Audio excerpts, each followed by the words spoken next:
চারিদিক থেকে হাজারো বিপদ এবং বিপত্তি, হাজারো অনিশ্চয়তা এবং চক্রান্ত এবং নানা রকম অসঙ্গতি এবং নানা রকম যাকে বলা হয় ভয়াবহ সব দুর্ঘটনা একেবারে টর্নেডোর মতো সরকারের দিকে ধেয়ে আসছে।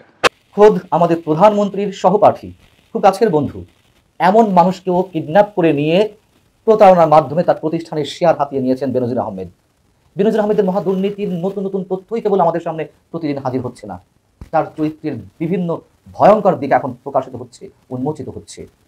সংসদের এই বাকি যে দুর্নীতি আছে, শেখ পরিবারের দুর্নীতি আছে, শেখ হাসিনার দুর্নীতি আছে, সজীবদের জয় কোথায়, দীর্ঘদিন পর্যন্ত লাপাত্তা। এই লাপাত্তা জিনিসগুলোকে যাতে মানুষের সামনে না আসতে পারে, তাই এখন নতুন করে এই ধরনের শুধু এই চাকর বাকরের শাস্তি দেওয়া হচ্ছে। যখনই দেখবেন অতি উৎসাহী মিডিয়া লেগে গেছে কারো বিরুদ্ধে, তখনই বুঝবেন এটা পরিকল্পিত। যখনই বুঝবেন সাজানো বক্তব্যের আলোকে উস্কে দিয়ে আওয়ামী লীগের সাধারণ সম্পাদক উচ্চ মহল থেকে বিবৃতি আসতেই থাকে, বুঝতে হবে এটা পরিকল্পিত। এখানে কোনো ধরনের ঢাকঢোক দেওয়া লাগবে না। আসসালামু আলাইকুম দর্শক, আজকের গুরুত্বপূর্ণ সংবাদে আপনাকে স্বাগতম। প্রিয় দর্শক, বাংলাদেশ সরকার ঠিক এখন কোন দিকে যাবে? চারদিকেই মহা বিপদ, তিনি যেন এক বিপদের সমুদ্রে সাঁতার কাটছেন। প্রিয় দর্শক, এই বিষয়টি নিয়ে খুবই গুরুত্বপূর্ণ আলোচনা করেছেন জনাব গোলাম মাওলা রনি। প্রিয় দর্শক, সেই সাথে আরও একটি বিষয় জানতে চলেছেন, সেটি হলো এই যে সাবেক সেনাপ্রধান আজিজ এবং সাবেক আইজিপি এবং পুলিশ প্রধান বেনজির আহমেদের বিষয়ে যে বিচার কার্য করা হচ্ছে বা নানান রকমের খবর আমরা ইতিমধ্যেই পাচ্ছি, সেগুলো শুধু সাজানো নাটক। প্রিয় দর্শক, এসব স্ক্রিপ্ট লেখার মাধ্যমে শুধু নাটকের মতো করে অভিনয় করে চলেছে সবাই। প্রিয় দর্শক, এই গুমরটি ফাঁস করেছেন ডক্টর ফয়জুল হক। প্রিয় দর্শক, সেই সাথে আরও একটি গুরুত্বপূর্ণ এবং চাঞ্চল্যকর তথ্য জানতে চলেছেন, সেটা হলো বেনজির আহমেদকে নিয়ে যেন গোলকধাঁধার শেষ নেই। আরও একটি গোপন ভয়ঙ্কর তথ্য উঠে এসেছে জনাব বেনজিরকে নিয়ে। প্রিয় দর্শক, সেই ভিডিওটি একটু পরেই দেখতে চলেছেন। আমি আর বেশি কথা বলবো না, আপনাদেরকে সবগুলো ভিডিওরই বিস্তারিত আলোচনা দেখাবো। তার আগে যারা এখনও চ্যানেলটি সাবস্ক্রাইব করেননি, অবশ্যই চ্যানেলটি সাবস্ক্রাইব করে পাশে থাকা বেল আইকনটি ক্লিক করে দিন। আর যারা ইতিমধ্যেই চ্যানেলটি সাবস্ক্রাইব করেছেন তাদেরকে অসংখ্য ধন্যবাদ। তো চলুন ভিডিওটিতে একটি লাইক দিয়ে আমরা পর্যায়ক্রমে সবগুলো ভিডিও দেখে আসি।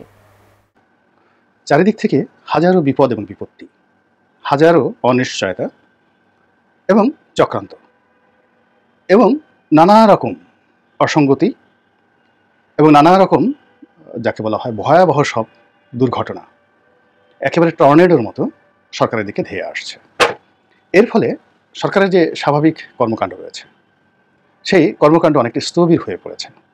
সরকারের যে সমস্যাগুলো এই মুহূর্তে রয়েছে, প্রথম সমস্যা হলো রিজার্ভ, আমাদের যে ফরেন রিজার্ভ, এটি এখন তলানিতে।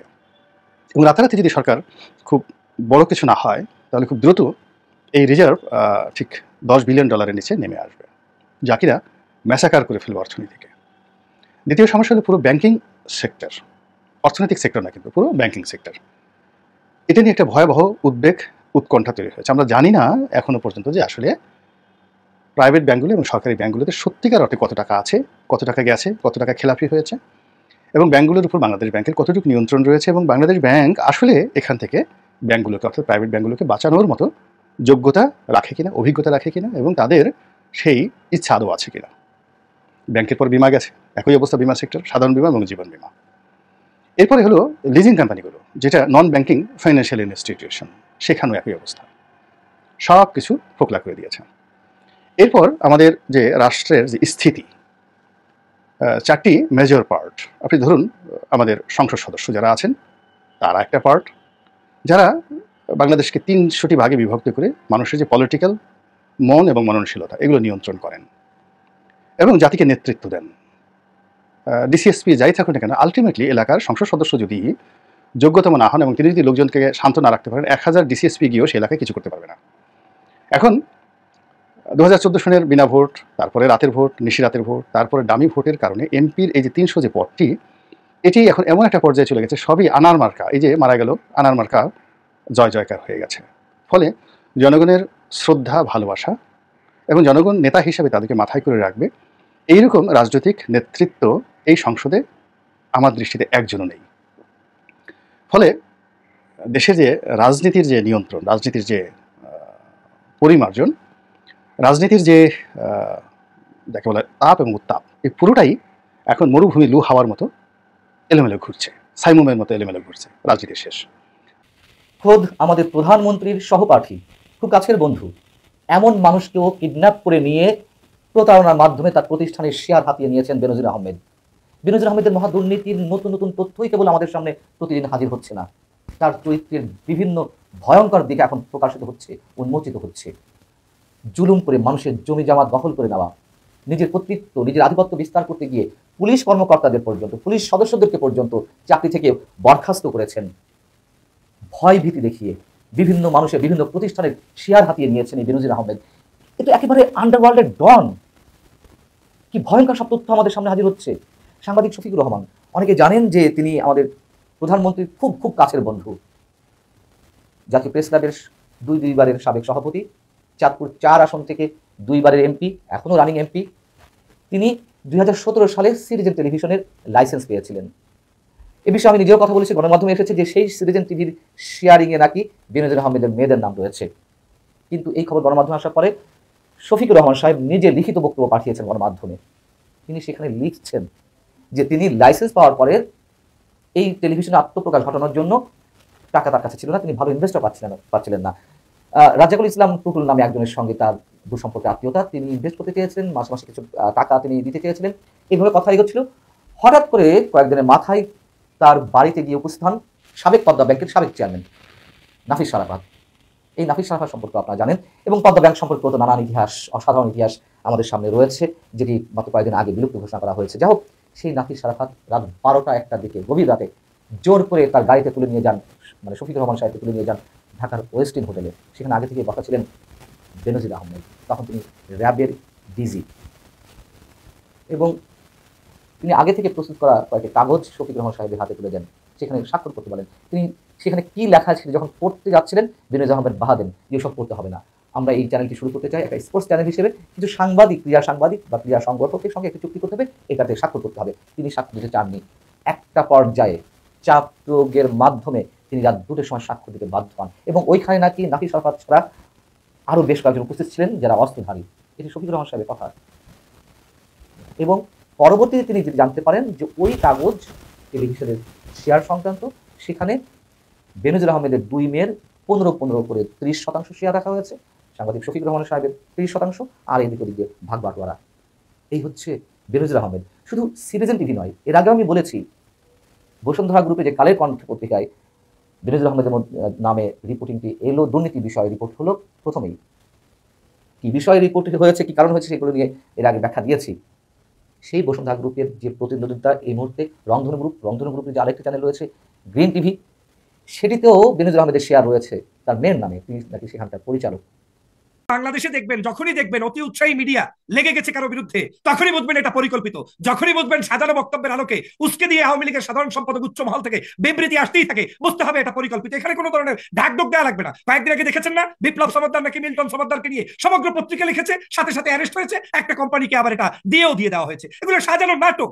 আজকের এই ওবায়দুল কাদের যখন বক্তৃতা দেয়, তার আগেই পত্রপত্রিকায় বাংলাদেশের জেনারেল আজিজ, যে হচ্ছে শেখ হাসিনার নাম্বার 1 পার্সন, শেখ হাসিনার নাম্বার 2 পার্সন হচ্ছে এই বেনজির, যারা আজকের বাংলাদেশের একজন মন্ত্রী চাইতে অধিকতর ক্ষমতাধর ব্যক্তি, তাদেরকে নিয়ে ওবায়দুল কাদের বিবৃতি দিচ্ছে। আর আপনি বুঝছেন না, বাংলাদেশের বিবেকবান মানুষকে বুঝতে হবে যে এই খেলা, এই নাটক, এটা হচ্ছে তাদের সাজানো নাটক। 3টে কারণে আমি আপনাকে বিশ্লেষণ করব। প্রথম বিশ্লেষণ হচ্ছে, এই কাজটি শেখ হাসিনা জেনে গিয়েছেন যে তিনি একটি নির্বাচন করেছেন, এখন এই নির্বাচনের পরবর্তী সময়ে হুট করেই কেউ না কেউ তাকে ক্ষমতাচ্যুত করবে না। তিনি একটি শুদ্ধি অভিযান করে পরবর্তীতে এই স্থায়ী ক্ষমতাটাকে, মানে অস্থায়ী ক্ষমতাটাকে স্থায়ী করার জন্য তিনি এটা দিয়ে মানুষের কাছে, বিদেশিদের কাছে তার একটা ইমেজ ব্যাক করাতে চাচ্ছেন। যেমনটা আমি আপনাকে যদি উদাহরণস্বরূপ বলি, আপনি নিশ্চয়ই জানেন যে র্যাবের উপরে নিষেধাজ্ঞা, এই নিষেধাজ্ঞা এখন পর্যন্ত কিন্তু উঠানো হয়নি। হয়তো গোপনে কোনো পরিকল্পনার অংশবিশেষ হিসেবে তাকে জানানো হয়েছে যে আমাদের এই নিষেধাজ্ঞা উড্ড করতে হলে কিছু না কিছু জিনিস আপনি সমাজের কাছে, জাতির কাছে প্রকাশ করতে হবে। কিছু না কিছু জিনিস কি, সহজ কাজ হচ্ছে বেনজিরকে কোরবানি করে দেন, আজকের জেনারেল মানে আপনার আজিজকে কোরবানি করে দেন, তারপরে বিচার প্রক্রিয়ার মধ্য দিয়ে আপনারা মনে করে দেন যে না, বাংলাদেশে একটি স্বাধীন দেশে সুষ্ঠু সুন্দর বিচার হয়, এবং ওই প্রক্রিয়ার মধ্য থেকে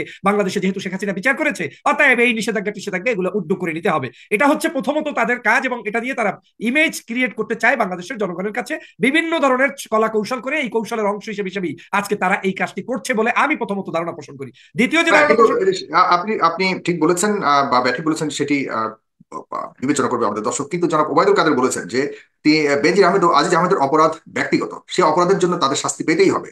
তবে আওয়ামী লীগ তাদেরকে শাস্তির মুখোমুখি করেছে, এটাকে স্বীকার করতে হবে। আপনি নিশ্চয়ই জানেন যে এই বেনজির আহমেদ ব্যক্তিগত আপনাদের দায়ী, কিন্তু এখন থেকে আরো 1.5 বছর আগে যখন আমেরিকায় গিয়েছিলেন তাকে যখন নিষেধাজ্ঞা দেওয়া হয়েছে, সেই নিষেধাজ্ঞার উপরে বিদ্যাঙ্গুলি দেখিয়ে সরকার প্রমাণ করতে চেয়েছে, চ্যালেঞ্জ দিতে চেয়েছে, এবং তারা কিন্তু তাকে যে কোনো একটা অনুষ্ঠানে টাকা পয়সা খরচ করে পররাষ্ট্রমন্ত্রী মানে স্বরাষ্ট্রমন্ত্রীকে সাথে দিয়ে তারপরে তাকে কিন্তু পাঠানো হয়েছিল। তখন কিন্তু বেনজির সাহেব বাংলাদেশের সবচেয়ে একজন পুলকিত ব্যক্তি ছিলেন, ভালো ব্যক্তি ছিলেন, সেটা আওয়ামী লীগের এক ধরনের স্ট্র্যাটেজি ছিল, তাই তারা করেছে।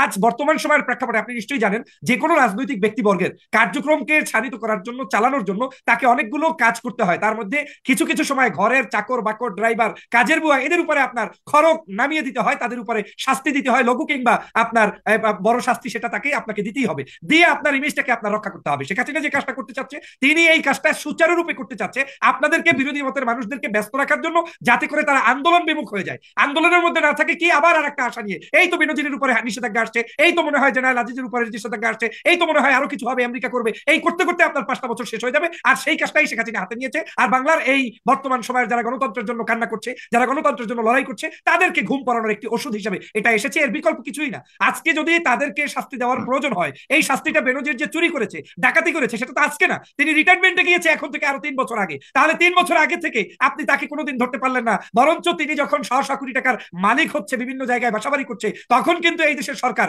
তাকে কিন্তু পুরস্কৃত করেছে যে তিনি হচ্ছেন পুলিশের মধ্যে সবচেয়ে শুদ্ধাচার, সেই শুদ্ধাচার পুরস্কার কিন্তু তিনি পেয়েছেন। সেই পুরস্কার পাওয়ার পরে এখন কি দুর্নীতিচার পুরস্কারটা এখন পাওয়ার জন্য বসে আছেন? নিশ্চয়ই না, এটা একটা পলিসির অংশ। আর একটা বিষয় আমি আপনাকে বলি, সেটা হচ্ছে যে আওয়ামী লীগের একটা পলিসি আছে, সেটা হচ্ছে তাদের সন্তানদের বিচার তারাই করে যেতে চায়, যাতে করে ভবিষ্যৎ প্রজন্ম এসে তাকে সঠিক বিচার করতে না পারেন। যেমন তাকে এই বিচার প্রক্রিয়ার উদ্যোগ নেওয়ার মধ্য দিয়ে ব্যাংকের টাকা তারা সরিয়ে ফেলবে, বিভিন্ন ধরনের তাদের সম্পদ তারা গায়েব করে ফেলবে, এরপরে বিচার প্রক্রিয়ায় বলবে যে না, এরা সাদা মানুষ, এদের কোনো ভুল ত্রুটি প্রমাণ হয়নি, অতএব তারা আসলে খারাপ না। আবার পরবর্তী সময় আপনি যে একটা বিচার করবেন চোর ডাকাতের, সেই সুযোগটা তখন হয়তো থাকবে না, সেই ধরনের একটি এজেন্ডা হিসেবে তারা এটা নিতে পারে। আর একটা হচ্ছে বাংলাদেশের বর্তমান প্রেক্ষাপটে মানুষের চিন্তা চেতনাকে ভিন্ন খাতে প্রভাবিত করার জন্য এখন মানুষের খাদ্য, বস্ত্র, বাসস্থান, আজকে দেখেন বাংলাদেশের খুনাখুনি, রাজধানী, অত্যাচার, জুলুম, নির্যাতন চলছে, এই যে এক ধরনের কাজ চলছে, এবং অবৈধ ভোটে যাদের কোনো ভোটের কোনো পার্সেন্টেজ নেই, মানুষ আসে না, তাদের ডাকে কেউ সাড়া দেয় না, এই সকল ইস্যুগুলোকে একটা ইস্যুকে ডেকে এনে তারপরে তারা এটাকে দিয়ে কাভার আপ করতে চাচ্ছে। আর বাই দ্য ওয়ে, যদি কোনো অবস্থায় তাদের মধ্যে সুন্দর মানসিকতারও মানে চিন্তার পরিবর্তন এসেও কিছু করে থাকে,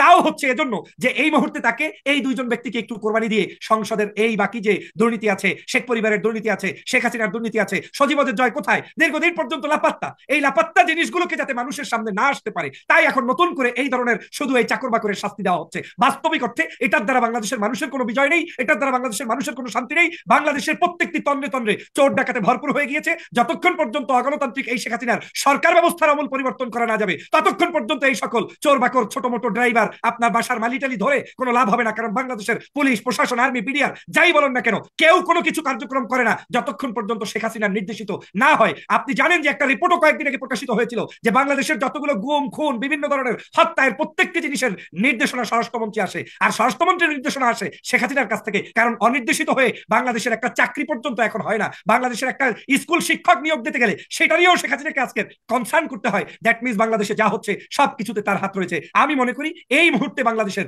যে ইস্যুগুলো ক্রিয়েট হয়েছে, এটা সব এই ওবায়দুল কাদেরের সাজানো। আর একটা কথা আপনাকে বলি, কাদেরের সাজানো এটা বোঝা যায়, মানে কাদের সাজানো কোনটাকে বলছেন জনাব? আনার তো আনার হত্যাকাণ্ড হয়েছে। না না না, আমি আনার হত্যাকাণ্ড নিয়ে আলোচনা, আমি দুটো বিষয় নিয়ে কথা বলছি। আনার নিয়ে শব্দ বাস্তবতা এবং আমি নো, এই দুটো বিষয়। সাবেক সেনাপ্রধান আজিজের উপরে নিষেধাজ্ঞা আসছে, আপনি বাংলাদেশে দেখবেন, যখনই দেখবেন অতি উৎসাহী মিডিয়া লেগে গেছে কারো বিরুদ্ধে, তখনই বুঝবেন এটা পরিকল্পিত। যখনই বুঝবেন সাজানো বক্তব্যের আলোকে উস্কে দিয়ে আওয়ামী লীগের সাধারণ সম্পাদক উচ্চ মহল থেকে বিবৃতি আসতেই থাকে, বুঝতে হবে এটা পরিকল্পিত। এখানে কোনো ধরনের ঢাকঢোক দেওয়া লাগবে না। কয়েকদিন আগে দেখেছেন না, বিপ্লব সমাদ্দার নাকি মিল্টন সমাদ্দারকে নিয়ে সমগ্র পত্রিকা লিখেছে, সাথে সাথে অ্যারেস্ট হয়েছে, একটা কোম্পানিকে আবার এটা দিয়ে দেওয়া হয়েছে।